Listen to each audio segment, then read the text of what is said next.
Stop that. Stop that. Stop that. Yeah. I hear him chat from the noise. Move too quick, can't stop for the talking. I hear him chat with the walking. Just too sharp with the prize. White girls let it tell me I'm awesome, yeah. Hot like fire on the pan. If you wanna touch my please use caution. Cold like 0 degrees. I'm multiplication.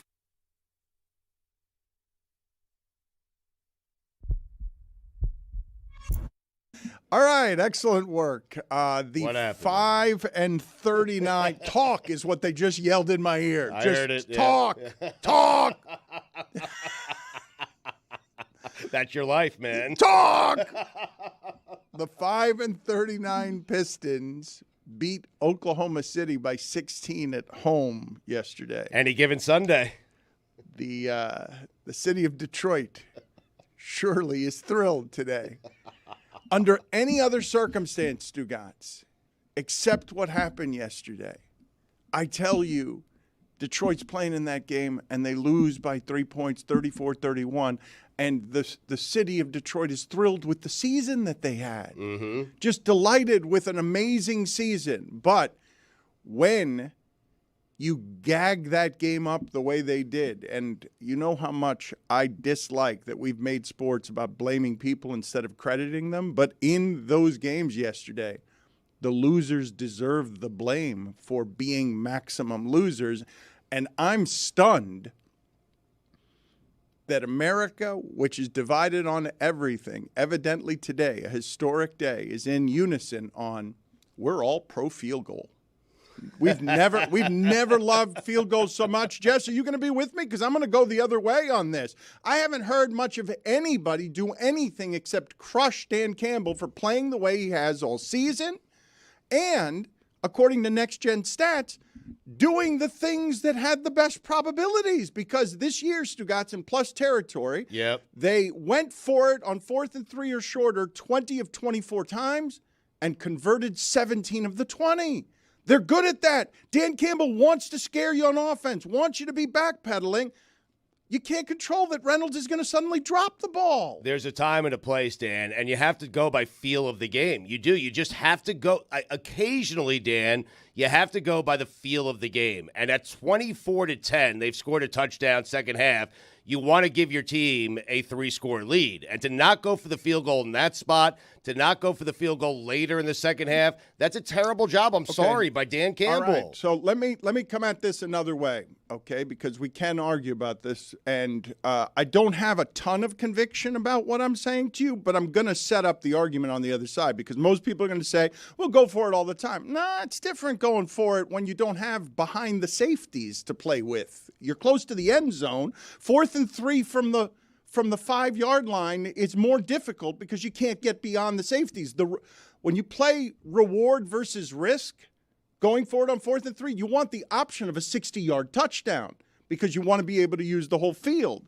But what I would say to you about this that I think is being missed is the following. A lot of people, are presuming in these situations that the field goals are going to be made. First of all, at which point, if it gets missed, you're going to be the first one there. Campbell, you played that way all season. Why are you a coward in that spot?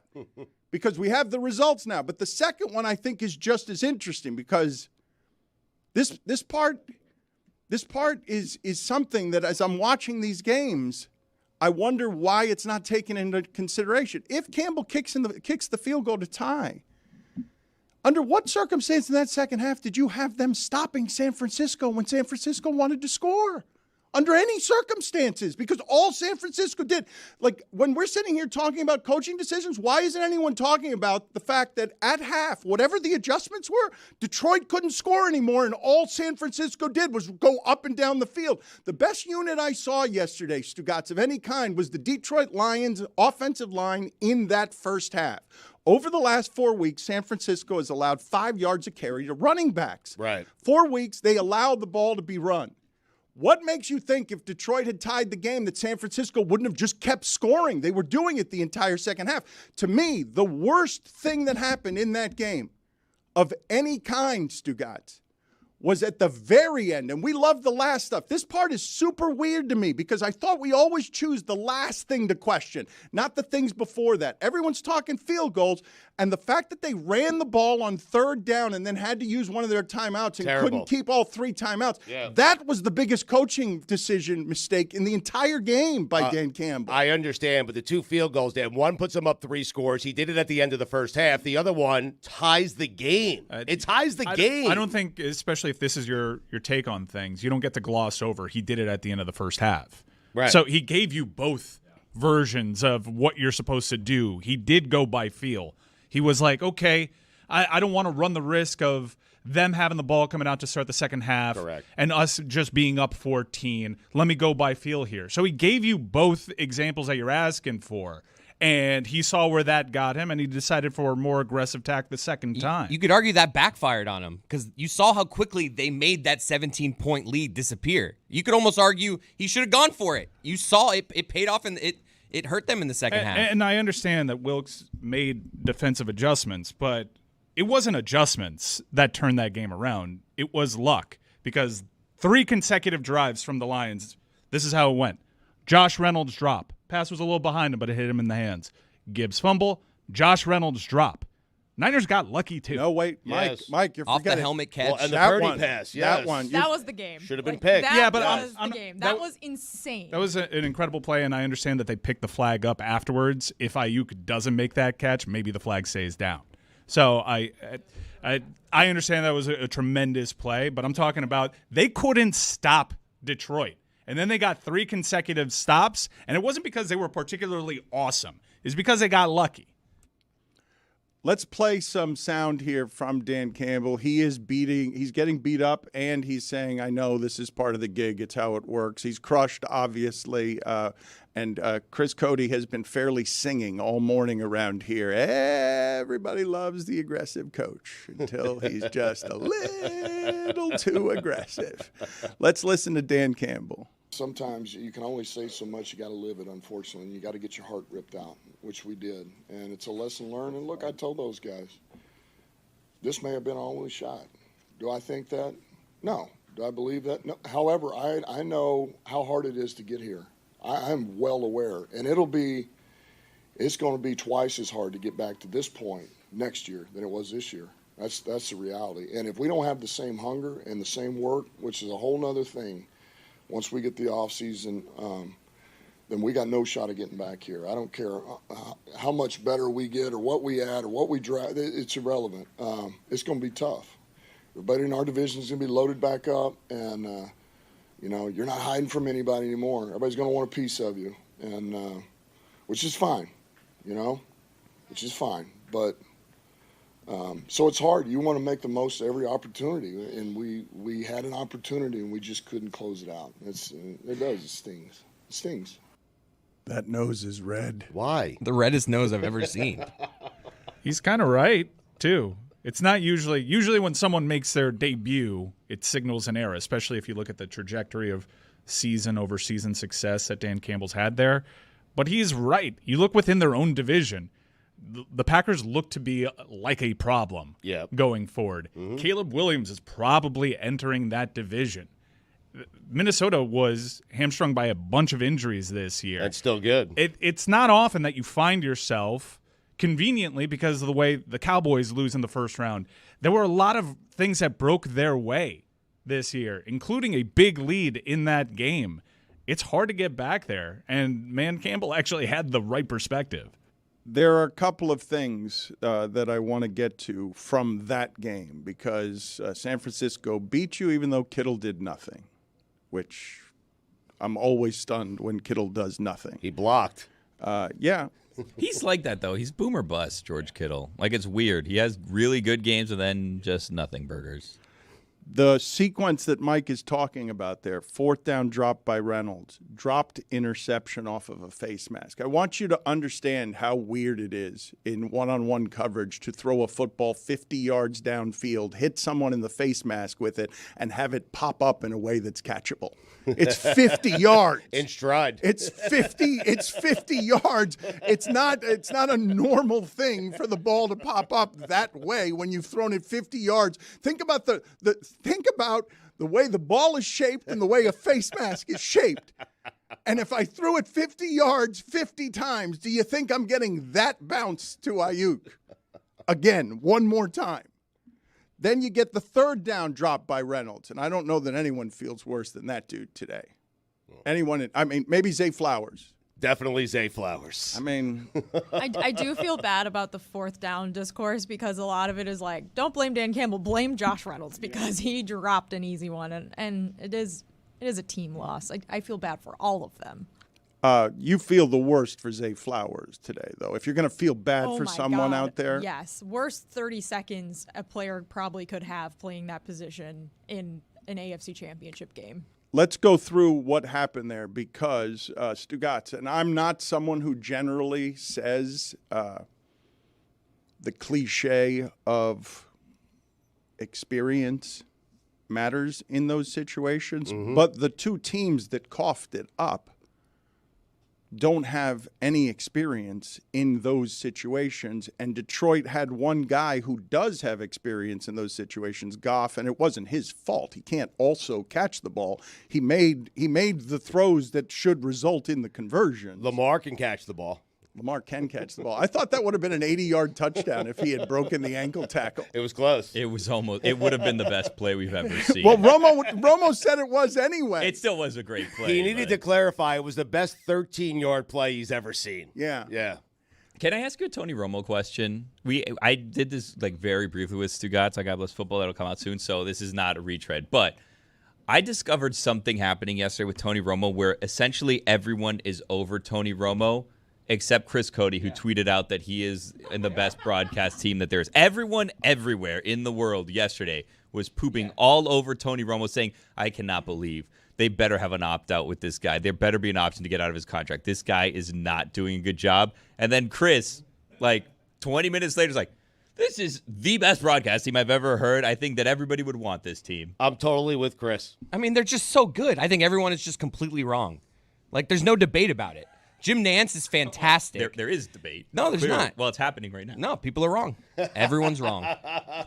Tony Romo, his enthusiasm, the info. Greg Olsen, I'm not saying Greg Olsen isn't also good, but just the height of it, it's fantastic. I miss the predictive analysis. He used to do things that kept it exciting in the bedroom. Remember how we all fell in love with Tony Romo? It was, here's what's going to happen. When's the last time he's done that? Greg Olsen is the new hot young thing, and Greg Olsen may have called his last game last game there as part of that broadcast team because that job is supposed to go to Tom Brady for $375 million guaranteed. Stugots, I saw a sports media agent quoted anonymously, and I don't know why we would talk to these people anonymously, but CBS did talk to a sports media agent anonymously. Okay. And that agent said the following: every network would want Bill Belichick. He would revolutionize media. What? With the way he prepares. Good play, deep out, good coaching. I wonder who the agent was.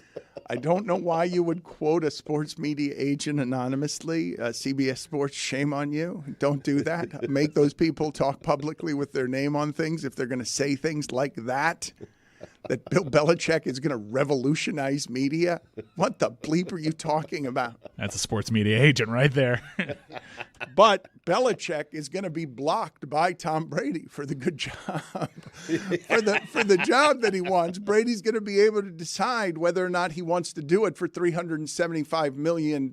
And Rich Eisen has suggested that Belichick and Saban team together on something that is the equivalent of the Manning cast, where they just break down games. You have to get them right now because, Stugots, the game evolves so much that Romo can no longer predict the plays, but Belichick still can. Right. Yes. Belichick can still. You just can't stop him. What do you think's the most absurd offer or email Bill Belichick's agents got in the last couple weeks? He's got to be getting a lot of stuff like, "Hey, come on this show. You want to be on a reality show? Hey, Like there's got to be some weird ones out there of just like, hey, come, like I don't know, it's got to be wacky. There's got to be one email he's where going to be on Masked Singer where the agent actually he's going to revolutionize the Masked Singer. The Masked Singer. That's a perfect example of like, come on, Bill. Everyone thinks of you. Everyone looks at you this way. You want to change the narrative a little bit?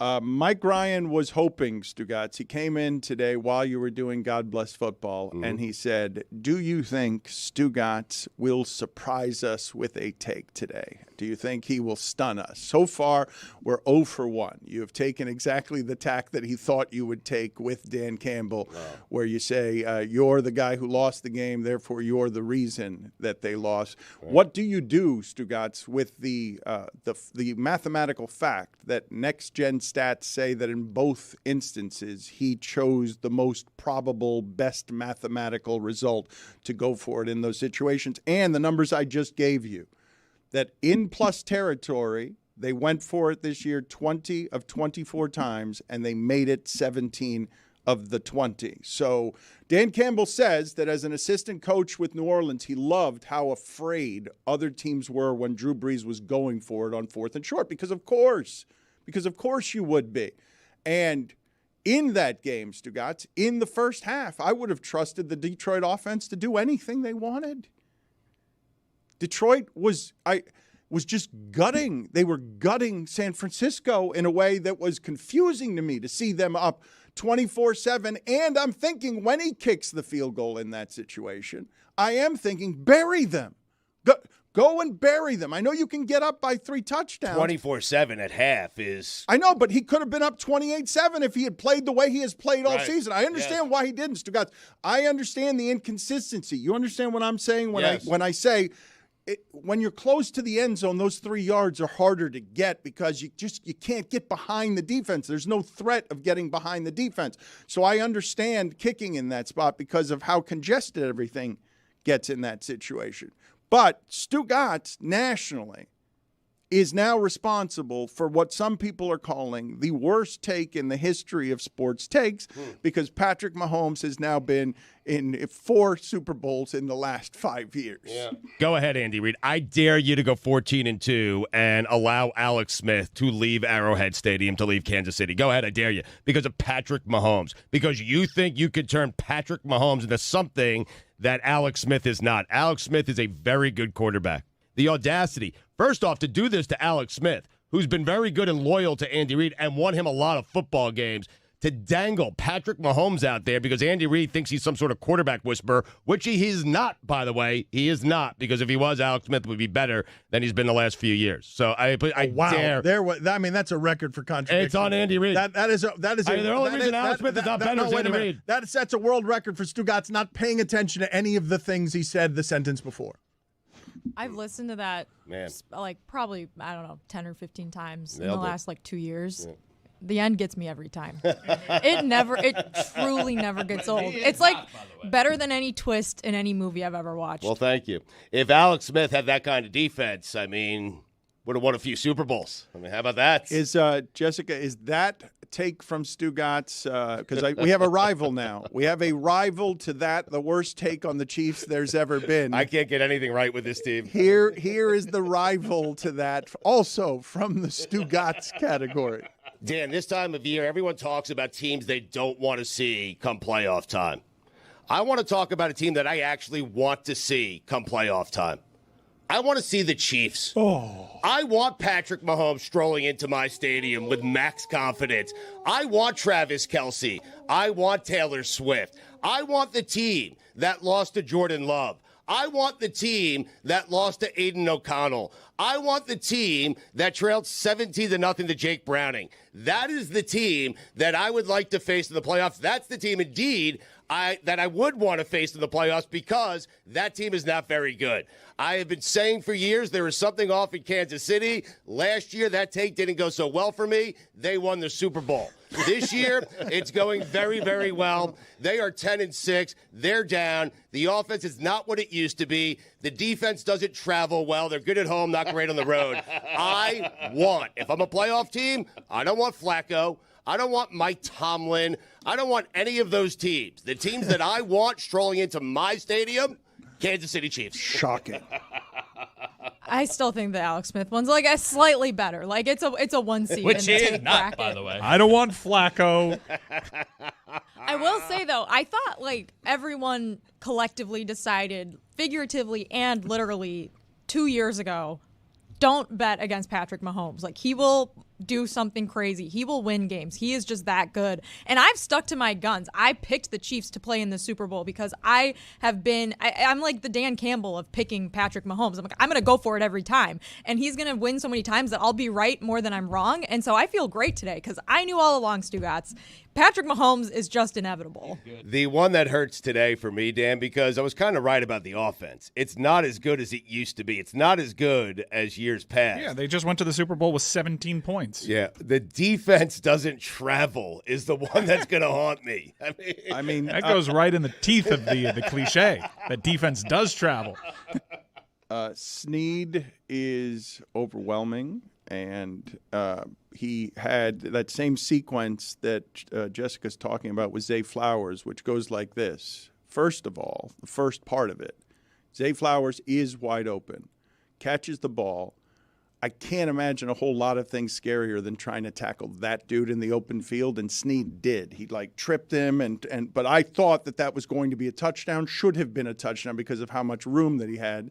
Snead tackles him. Snead gets taunted by him. Snead then later in that series knocks the ball out at the half-yard line and frustrates Flowers so much that he cuts his hand while slamming his helmet down and is ineffective the rest of the game.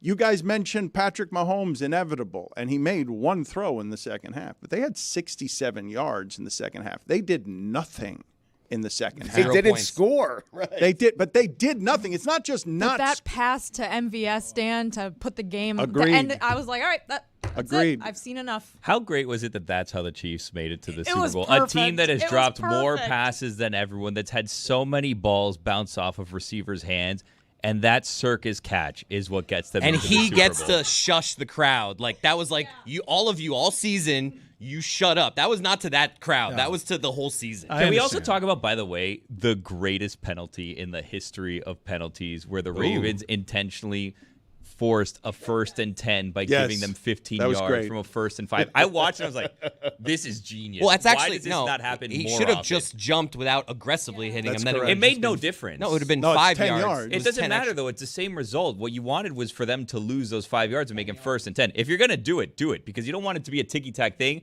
where then they're like, we don't really need to call that one. Do it. You know what I mean? Mahomes is such a star that history will remember that being the game. That's the dagger, the throw to MVS, but not Al Golden's vindication of Deion Bush intercepting Lamar Jackson as he threw into triple coverage. That's why he chose Brad Kaya. The difference in that game was that Kansas City won it in the first half, Stugots. And they won it in the first half, at least in part, because you can feel the differences between those two teams on third down. Mahomes kept converting those in the first half, and you didn't trust Baltimore to convert any of those.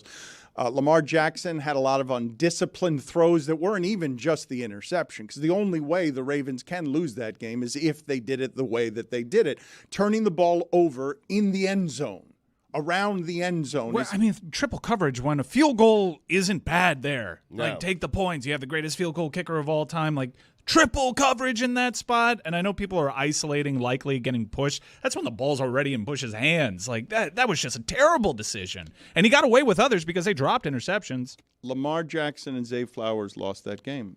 Your two best offensive players lost that game. Baltimore played its worst offensive game of the season. They scored 10 points, and they were wildly undisciplined because people will talk about Flowers, but I think they will simply forget, Stugots, that at the end of the first half, it's 14-7, and Van Noy decides, I'm going to headbutt Kelce.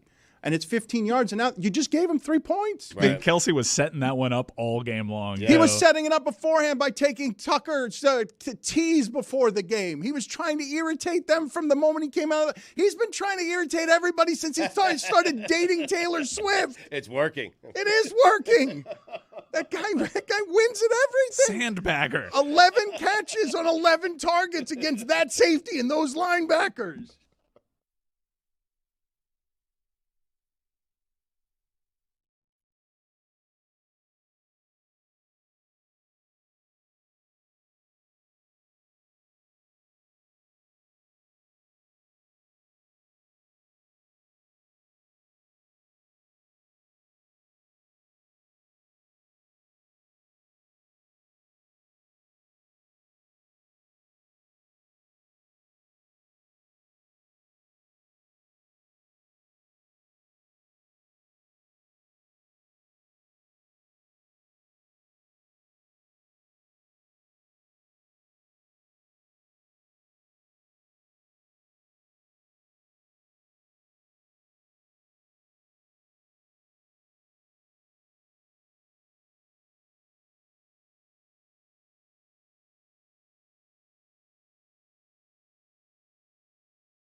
when Dan Campbell says how hard it is to get back there, and when Jessica says that Patrick Mahomes is inevitable, playoff games obviously hard to win. Road playoff games. Patrick Mahomes won one of those yesterday. The Lions haven't won one of those since 1957. It's pretty hard to win the road playoff games. How about this stat from Danny Parkins? This one's going to hurt Jessica. The Chicago Bears have 10 playoff wins in the modern era. Mahomes has 14. Double doink hurts them there. 10 playoff wins in the entirety of the modern era. But Stugots does have an opinion here, Mike. He does have an opinion, and I think that's going to surprise you. Are you ready? He's got the top 5 most important players or people for the Chiefs in 2023-2024. Are you ready? I don't think he's going to surprise me here. I think he is going to surprise you. No, He is going to surprise No. you. Mike knows me. Number what he's doing. Number 5. Chris Jones. That guy is a menace. Yes. He is really good. That's man. correct. Yep. That is correct. Thank Thank you. you, Stugots. That is good analysis. Yes, he is big and strong and scary. Yeah. Number 4. Isaiah Pacheco. That guy is a menace, man. He runs very hard. Number 3. Rashee Rice. Their season turned the second he started to be productive. They needed him, and he delivered. I know we talked about the tush push as being an unstoppable play, but I think given what Kelce did yesterday, Cooper Kupp had some of this last year where you saw in the Super Bowl, no-look passes to a guy. We knew it was going to him. They didn't have any other receivers, and still it couldn't be stopped by the Bengals. The fact that they couldn't stop Kelce when they're good at stopping someone like Kelce. Right. They're when they have Hamilton and those linebackers covering people, tight ends can't do anything. Mm-hmm. And he still had 11 catches on 11 targets. Crazy. It's not a stoppable thing. When Hamilton hasn't surrendered a touchdown to any other tight ends this season, and he was brilliant in that game, the pass especially to Kelce for that first score was phenomenal. Knowing how good that Chiefs defense is, obviously, if I told you guys before the game the Chiefs were going to score 17, you'd feel pretty confident Baltimore's winning, Yeah, right? hot take. Spags should be talked about as one of the greatest DCs ever. Number 2. Spags! Wait a minute. There's some people missing here. Wait a minute. Where you can't. Wow, there's so no far Kelce, this is no very Mahomes. surprising. And finally, number 1 most important people or players for the Chiefs in 2023-2024. Around the Chiefs. Zay Flowers! Around the Chiefs. No Mahomes, no Kelce. No Snead. It's only 17 points that they scored. And Lamar Jackson's going to get dragged all day today, right? Because your MVP has to be better than that. Mm-hmm.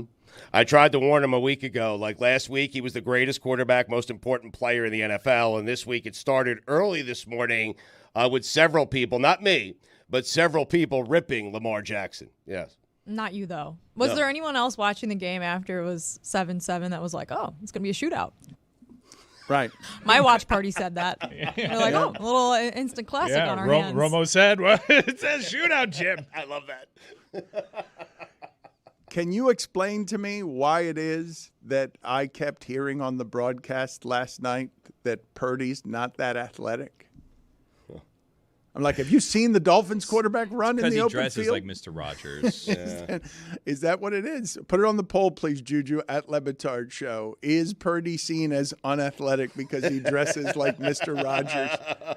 Because he looked pretty quick scooting out of the pocket to me. Oh, he has not flashed that all season long. Like occasionally he'll scamper off and you'll be like, oh, that's surprising. But 50-plus rushing yards. What did he have, 3 fewer than Lamar did yesterday? I would have been less surprised if a UFO landed on the field. And it wasn't just like the 50 yards. It was him escaping, breaking tackles, looking strong, even though he does not look 6'1" at all out there.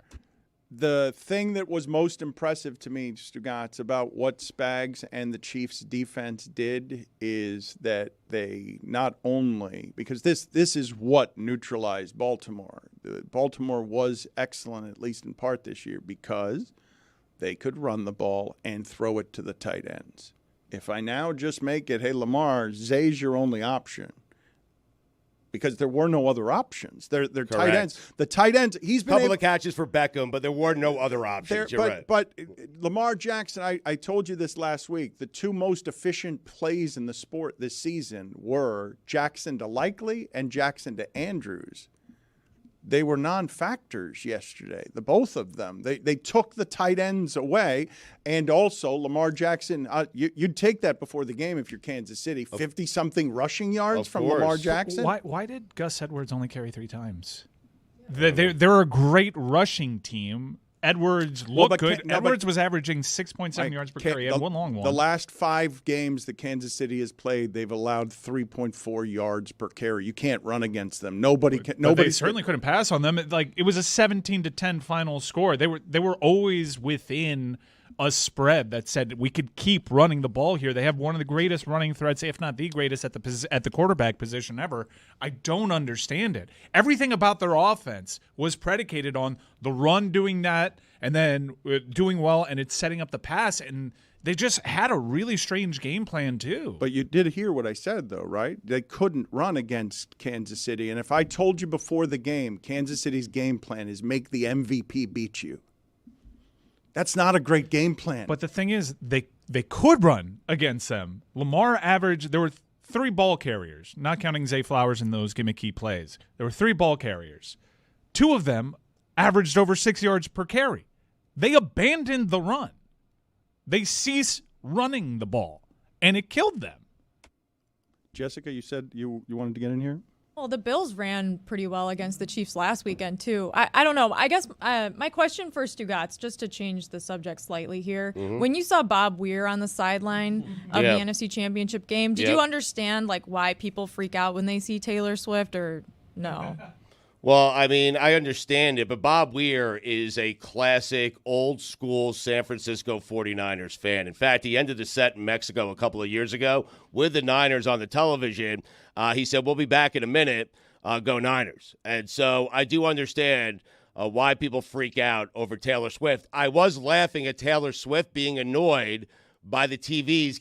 They kept going to her, and she was annoyed by it. She was in the back of the suite. She didn't want to be seen. Give me a break, okay? You're Taylor Swift. You don't want to be seen. You don't want people to make a big deal about you going to these games. Don't go to the games, okay? Don't go to them. I don't think she was doing that, but I will say, as someone who I'm not a Swiftie, but I like Taylor Swift. I am a Deadhead. I love Bob Weir. I want both of them, camera feed on them the entire. I will watch. You guys can watch Saban and Belichick. I'm watching the Bob Weir Taylor Swift cast for the Super Bowl. That's all I want. Bob looks good, huh? He looks great. Yes. Not gonna lie, he's kind of hot. Thank you. Really? Yeah. Why are you taking that as a compliment on behalf of know why. Bob Weir? I don't see. He gets criticized all the time. No, he's hot. This is looking great. He looks good. He's a young 80. He looks discombobulated. I mean, Dan, that's the acid.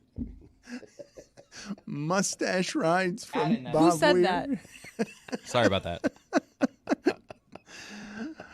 I don't know, Stugots, why it is that people would be that furious that Taylor Swift and Travis Kelce do seem authentically really happy.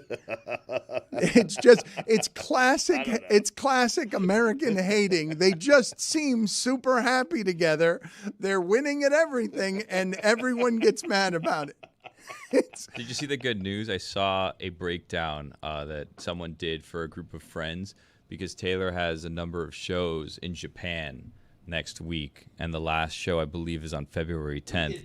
So they were doing math to figure out, is it possible for Taylor to make it back to Las Vegas in time for the Super Bowl? And it turns out, if the show ends around 11 or 12, the flight back, I think they said it was roughly 17 hours or so, give or take a little bit, and they believe that Taylor will be able to arrive in Las Vegas Saturday night around 8 or 9 p.m., so should be able to make it to the game on Sunday. So Taylor should be able to make it there, guys. Video is telling me that Bob Weir looks like Heimerdinger. I don't know that character, but that is what You you're said it so saying. confidently. I'm surprised you don't know it. Sold it well. Stop talking to Dan directly, please. Wait, can I ask you a I do question, see though? the This is like the resemblance, fourth though. time I've asked. This guy is 76 years old, okay? 76 years old. He was part of the acid test, okay? They would sit around, take acid, they'd play music, get creative, come up with music. He has taken so many tabs of acid, so many mushrooms, so many drinks, smoked so much pot.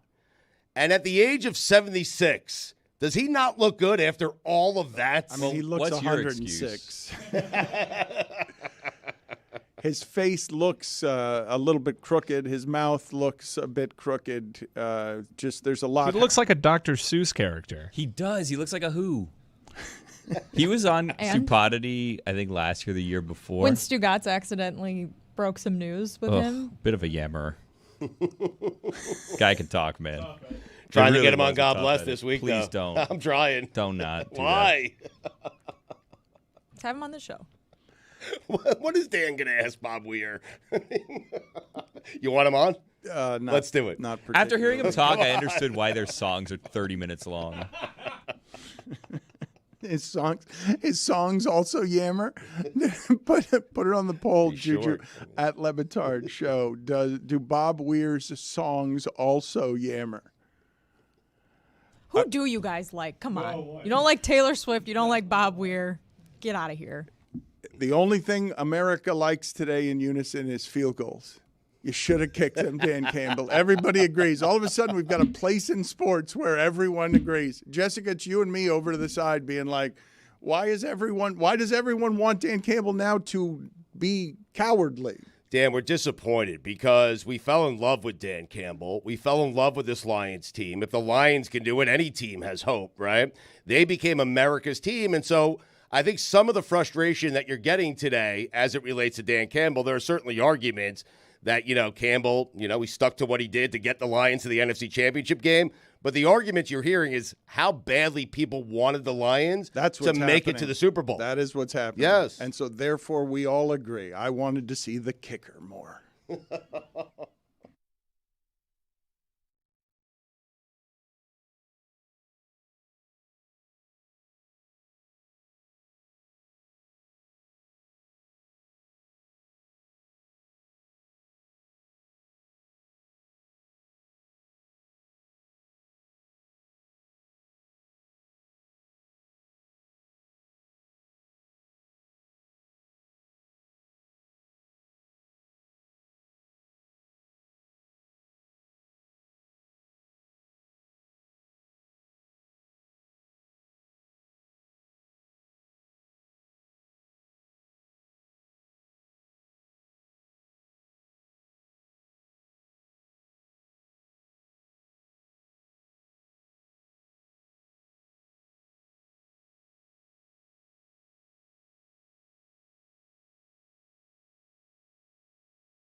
Billy, do you think that anyone in Ravens in-game festivities or marketing when they brought out Terrell Suggs emotionally late in the game to fire up the crowd and show his championship ring off to people? Do you think that anyone in Ravens front office or marketing took inventory of the fact that the last championship Terrell Suggs won, it was for the Kansas City Chiefs? I don't think that they were thinking that. I'm also just learning this information too. I knew that because it was the Super Bowl that was down here, and I had the task of, for ESPN Radio, running around and handing my phone to players so that they could join Mike Tannenbaum's Super Bowl recap live on ESPN Radio. And I got Terrell Suggs. He was the person that I got. I ran up and I gave him the phone, and he got the exclusive with Mike Tannenbaum right after the game. And I was very nervous, one, that my phone was going to die, two, that I wasn't going to have reception, and three, that he was just going to run away with my phone, because I heard stories headed into it that players had taken people's phones before. They just got so excited, and they went into the locker room, and then you don't have access to the locker room, and then your phone is gone, and then you have to find someone that can go in there and find your phone. It's a whole thing. So it was a very stressful thing. And it was my first time that I was covering the Super Bowl at the game, so I didn't want to let the bosses down.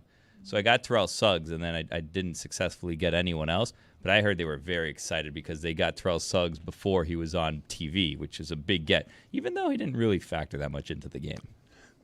People do seem to be freaking out about this being a rematch from the game that happened like right before the COVID-19 shutdown during the last election cycle. So I don't know. Maybe this will like undo the curse. Maybe the Niners win this one and things go back to normal now. It's Probably weird. Not. It feels like a nostalgic Super Bowl, even though they last played 4 years ago. So much about the world has changed since their last matchup that I'm a little worried something bad is going to happen 4 weeks after the Super Bowl. Can't get worse. Is this where we're at, where we're now afraid of things that are imaginary? Yes. We've been there, Billy. Really? You think that if the 49ers win, it's not going to undo COVID? I have bad didn't news know for I was doing the everybody. show with John McClane. Maybe my great aunt will come back to life. Who knows?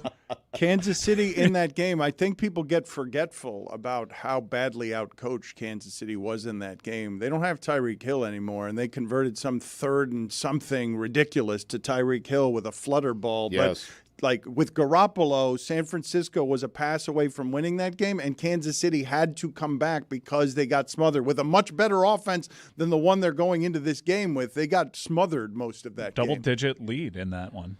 I think it's the 5th time in NFL history there's been a rematch of coaches in the Super Bowl. And, of course, we have Tom Coughlin beating Bill Belichick twice. But all 4 other times, the coach that won the first time won the second time. That's amazing. I'm just ready for all the AI-written blog posts and articles on they showed you why they went with Brock Purdy over Jimmy Garoppolo, because when it came time to make the throw, because we all know there's going to be a time in that Super Bowl he's going to have to make a play that Jimmy Garoppolo couldn't. Put it on the poll, please. Who do you feel worst for today, Zay Flowers or the city of Detroit? Because the city of Detroit is waking up today with a feeling that's going to feel like just an empty sort of sickness. Let's put up this photo of Eminem at the game shooting birds at everybody during a happier time when they were, I'm guessing they were winning at that point and things felt better. I was thinking about this morning. There's a lot of different ways to give the finger, right? Like that's one of the meanest ways.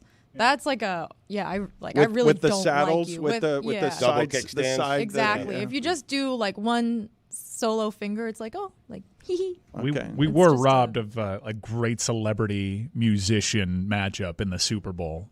The dichotomy of Taylor Swift and her fan base with Eminem and his fan base. Right. He should have leaned in. He should have started dating Sam Laporta.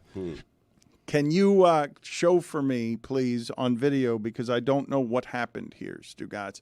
Was this playful, what was happening before the game with Mahomes and Justin Tucker, where Justin Tucker is coming in with his kicking tees and he's putting them in Mahomes' area, and Mahomes and Kelce are going back and forth and they're pulling and kicking Tucker's tees? Is this a playful thing here? Little gamesmanship, Dan, you know? Because Chris Cody, what did you think here? Because it seems like Mahomes might be playing, but I don't know that Kelce is playing here. It all seems playful to me. Justin Tucker seems to be smiling. Right. I feel like these guys have hung out at Pro Bowls. I don't know. I didn't see this as a real incident. This seemed playful. A real incident. I thought it was where a people have to giant be incident. separated and stuff. This is just guys having fun with each other. Patel is the guy in the black coat that appears next to Justin Tucker after the second one, right? So the first one's hey, Justin Tucker laughs it off. He pats him on the back, and it's a whole thing. Then look at the guy over there. See him at the right of the screen in the black coat. There you go. Watch him. The second time, he throws up his hands, and he's like, what's up? That guy was ready to throw down. Watch this. Oh, there he goes. Watch the hands. Here we go. They're coming now. If you're listening on the podcast, this makes no sense. There they are. To me, what I saw here was just classic Travis Kelce wanting to get in on the attention. This is Mahomes messing with Tucker, and then Kelce kind of sees it. He's like, "Oh, I want to go do that too. This is fun. Oh, there's cameras getting this. Let me go be part of this." It's Mahomes and Tucker were already doing this thing, and then They're just doing a little Peanuts bit. Yeah, It's a comic strip happening. Kelce injected himself. I'm I'm not. just I want some of its attention. I'm not going to pretend to know what a field goal kicker's pregame routine is supposed to be. I just find that a very odd place to be warming up field goals with. It's a 10-yard field goal from there. I think Justin Tucker's got that one down. Stugots, when it comes to Dolphin analysis around here, I would say that it's probably not too much of a coincidence that all four of the teams that you were watching yesterday have dominant tight ends. The Dolphins do not have a dominant tight end. They're a tight end away. The thing that I wanted to ask you, though, as it relates to Kelce is I don't want to get forgetful. I don't want to be prisoner of the moment, but Gronk is the best tight end we've ever seen, and Brady is the best quarterback we've ever seen. But how soon are the two guys in Kansas City, if they haven't already done it at tight end, how soon before they take over the conversation on I'm the best that there's ever been at that position? I think Kelce is. For Mahomes, it's 5 Super Bowl victories from now.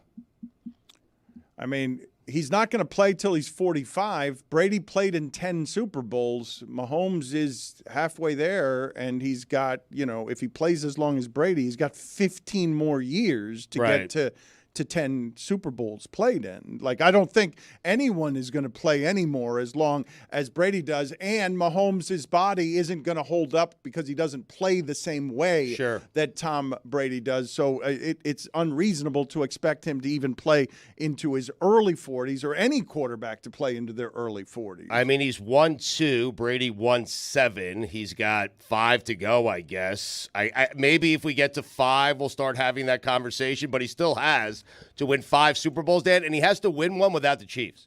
He does. He has to get to 6 with the Chiefs and then go to a really bad team and win a Super Bowl in his first season with them, and then we can start discussing. You'll always be able to say that Brady was 2-0 against Patrick Mahomes in the postseason, and one of them in the Super Bowl. The only 2 losses that Mahomes has, he's 8-2 when he falls down in a playoff game by more than 7, and the only time he hasn't been able to recover is against Tom Brady. But Stugots, you are someone who consistently, when it comes to quarterback play, you will never put anyone other than Brady there because all you do by way of measurement, I understand it, is winning. Mm-hmm. Winning. Even though Tom Brady won one of those Super Bowls scoring 13 points. But he won. Yes. But I would say there are many people watching football these days who would say that the skill set that Mahomes has for a quarterback is better than Brady's. I think a lot of people listening to this would make the argument that he can beat you in more ways, and now he has this thing that Jessica's talking about at 28, which Brady didn't have this at 28. He's inevitable. He's 4 of the last 5 Super Bowls because don't bet against him. He's hard. This one is tough to come by. Brady got that later in his life. He didn't have it. His first Super Bowl run, Brady threw 1 touchdown past the entire playoff run. It took him a minute to get to where Mahomes is now. Mahomes is further along now than Brady was at the same age in terms of just evaluating the skill set. Dan, you're right. Brady, that first season, the first Super Bowl, he replaced Drew Bledsoe. He was a game manager. I mean, that's really what he was. And Bill loved him because he didn't turn the ball over. And so and they ended up winning a Super Bowl. But Patrick Mahomes is not the reason. Dan, every team's different, and sometimes you need help, and Mahomes is no different. And this year, the defense is really helping him out. They are helping him out, but what you just said about Brady, just don't turn the ball over. That's what Mahomes did yesterday. 100, and Lamar did. But that's why Yes. they won the game. Baltimore's defense isn't just great. They cause turnovers. Yes. Like, they're good at turnovers, Right. and Mahomes didn't turn the ball over. But they did nothing in the second half except the one throw at the end of the 67 yards in a half, Stugots, is dreadful. Baltimore's defense ransacked Kansas City the second half of that game. Kansas City won that game by simply winning the first half and then just watching Baltimore punch itself in the face the second half. It was so interesting because you have the two-time MVP versus Patrick Mahomes, and you figure offensive fireworks. You figure that. But these two defenses were two of the best in the NFL the entire season.